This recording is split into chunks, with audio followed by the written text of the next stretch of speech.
ये कहानी एक ऐसे राजा की है जिससे उसकी प्रजा तो बहुत खुश रहती थी, परंतु राजा को केवल एक सुख प्राप्त नहीं था।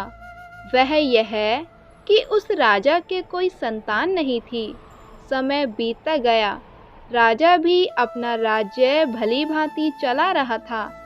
एक दिन राजा सोचता है, मेरी तो कोई संतान नहीं है, क्यों ना मैं अपने वंश का एक योग्य उत्तराधिकारी गोद ले लूं, ताकि आगे की बागडोर को वह सुचारू रूप से चला सके।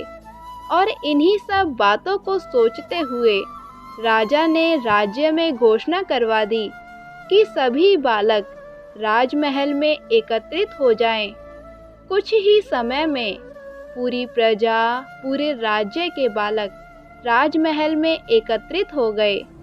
राजा ने सभी बालकों को पौधे लगाने के लिए अलग अलग प्रकार के बीज दिए और कहा, अब हम 6 महीने के बाद मिलेंगे और देखेंगे कि किसका पौधा सबसे अच्छा होगा। महीने बीतते जा रहे थे।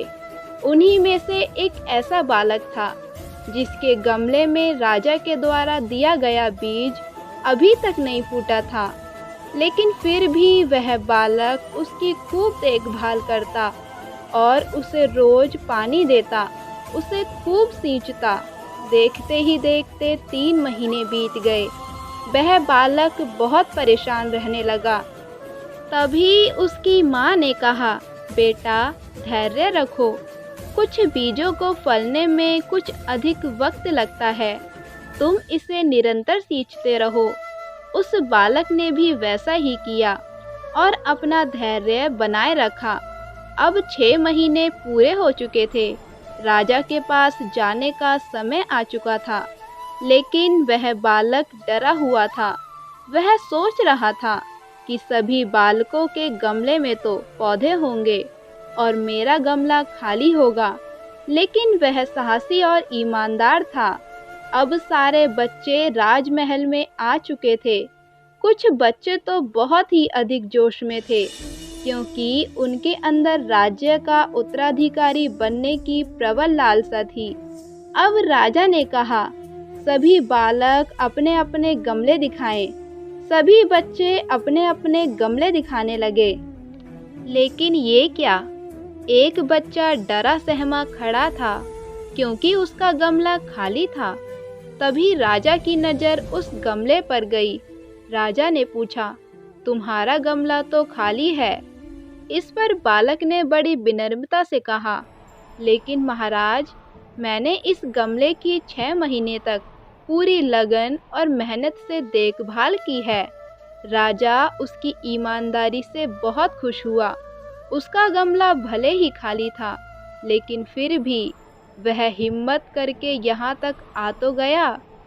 सभी बालकों के गमले देखने के बाद राजा ने उस बालक को सभी के सामने बुलाया, लेकिन बच्चा सहमा हुआ था।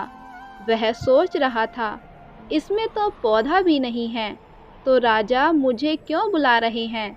राजा ने वह गमला सभी को दिखाया तो सभी बालक जोर जोर से हंसने लगे। राजा ने कहा, सभी शांत हो जाइए, इतने खुश मत होइए।